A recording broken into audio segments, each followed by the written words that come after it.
Hello students, in this video we shall learn the difference between an ionic bond and a covalent bond.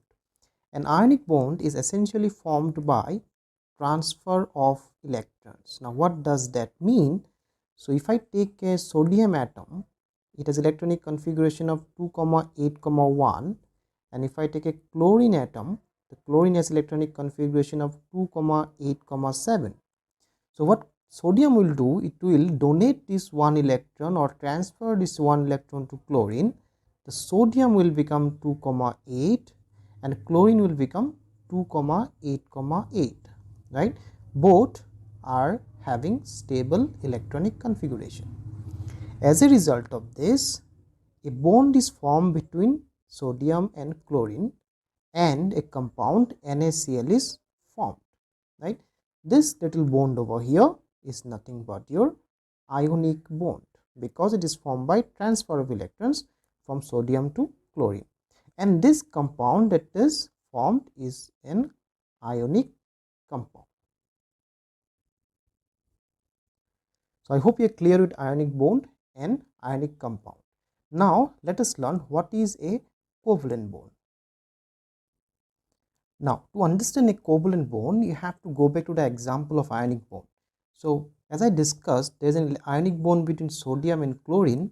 There is a transfer of electrons. However, this transfer of electrons is not possible in all the cases. For example, if I take the hydrogen molecule, there are two hydrogen atoms. So, hydrogen is electronic configuration 1. This hydrogen also has electronic configuration of 1. Both of them have 1 electron only. So, they cannot transfer electrons. So, what they will do? They will have some arrangement of this kind. So this is one hydrogen atom, this is one hydrogen atom, right? So this has one electron, this has one electron. They cannot transfer electrons. So what they will do, they will share. So this will come over here, and imagine this one coming over here, right? So the final structure, the final arrangement will be something like this. This is hydrogen, this is hydrogen, and there is a pair of electrons here, right? So here this hydrogen is also stable because it has now 2 electrons. This is also stable because it also has 2 electrons.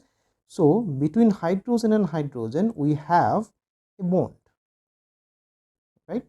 This is a covalent bond, right?